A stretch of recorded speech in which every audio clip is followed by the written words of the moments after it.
how did you find your way to P-Valley? I'm sure you've told this story a million times, but and I don't just mean like in terms of the audition process, but like once you booked it, how did you, was it an easy, like, okay, Uncle Clifford's already in me? Or was it like, I got to arrive at him?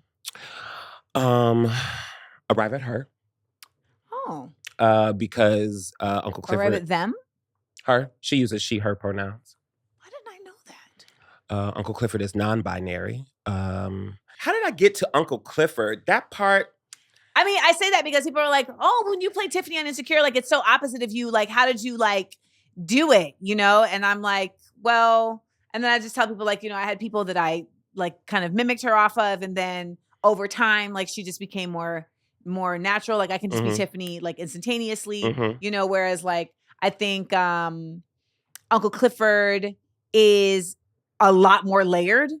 You know, and just in the writing, like you experience more trauma, more of just a complex experience. So I think I'm curious, like, I mean, how was it difficult at all to morph?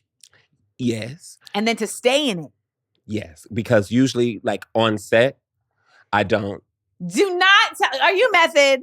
I'm not method. I'm just like, you know, when you get Nicco.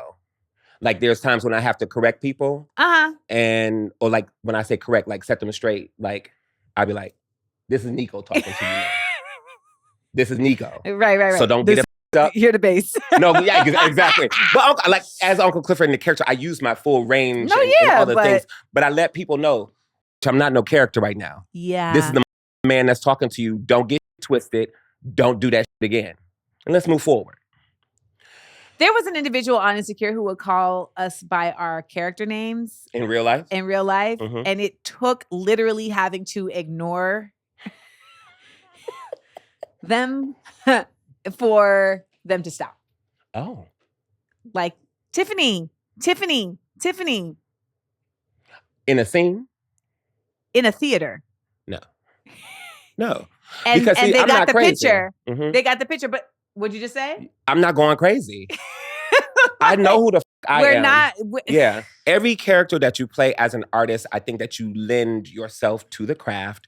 You know, there are definitely things that I have lent of myself to creating the character, but I'm not non-binary in life. I am gay.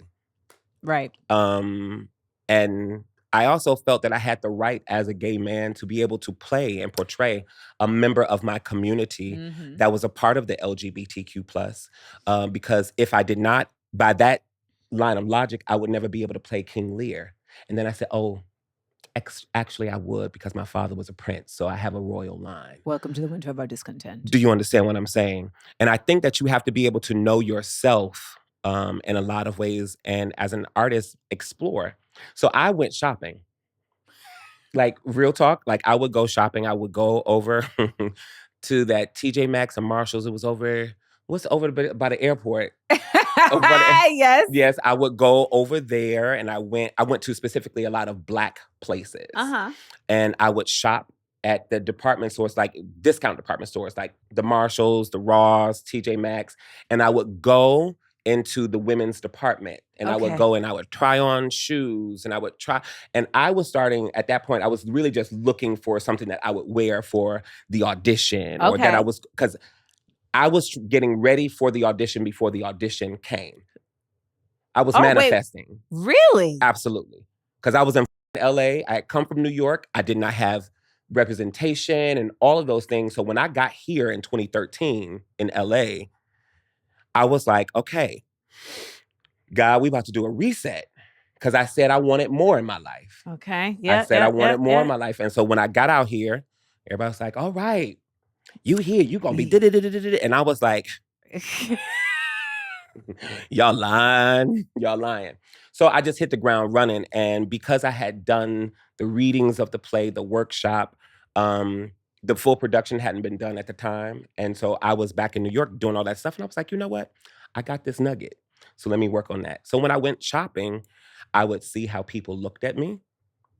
I would see just internally the process of like, oh, how do you find something that's going to fit your body? Yes. That's why I say full figure, because I really took into an account of how does my body occupy space. Are you all hearing this? It's the craft.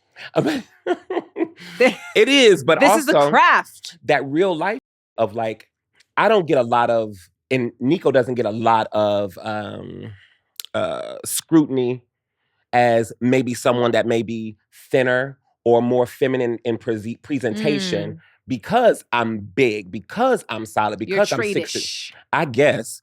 But like back in the day, like when I was 20, I was too soft. In what, like physically or just like energetically? In what the Negroes would say in the community. I knew you when you were 20. You wasn't soft. But that's because you was real. Do you understand what I'm saying? You're real. And listen, you know, we are all fighting through so many different perceptions of what we think we are supposed to be. You know what, Purchase was an interesting place in that regard too. Because it was some of everybody. Yes. Like, I mean, there was a full dance and theater arts, like the whole conservatory. So, you know, the girls were there. They were there. But then there was also a whole commuter, like liberal arts school. And it was also fascinating because I'm probably going to get in trouble for this, but the conservatory itself was like very high level arts. But the actual liberal arts school was more regular. Yes. Regular. Attainable. It was a state school. Yeah. And there's nothing wrong with that. Like for me, that was the beautiful part about Purchase. There was a balance. Yes. Because I wasn't hanging around people that were so lofty and all this stuff. It's like me living close to Woodland Hills. That's it. Do you understand what I'm saying? Let me go tap in, give me a piece of chicken. Yeah. Tap out. Yo, can you swipe me, Amanda? Yo, let me have some of your meal plans. Yes! I had like a grilled chicken with cheese and a honey. That's what it was. I can taste it. I can literally taste. Why? Because I ate it every day. A grilled cheese? A grilled chicken with cheese. And yes, sometimes I would get I actually want a grilled cheese. Purchase was that's a whole other episode. We could have literally done side effects of Purchase. We could have. You know, I ended up doing the commencement speech. When? For graduation. This year? No, for my graduation. I was a commencement speaker. That's what I'm talking about. That's what I'm talking about. And I called it all out.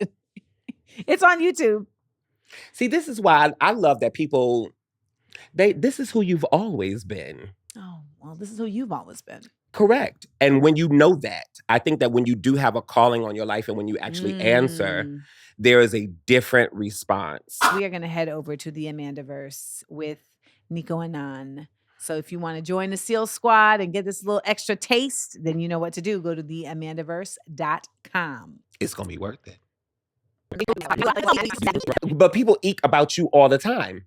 Do you understand what I'm saying? Yeah. They be like, oh, she's this, she's that. But they cannot deny what you're saying is the truth. They cannot deny what you're saying is that you're passionate. They cannot deny that what you're saying is real. My mama don't know you.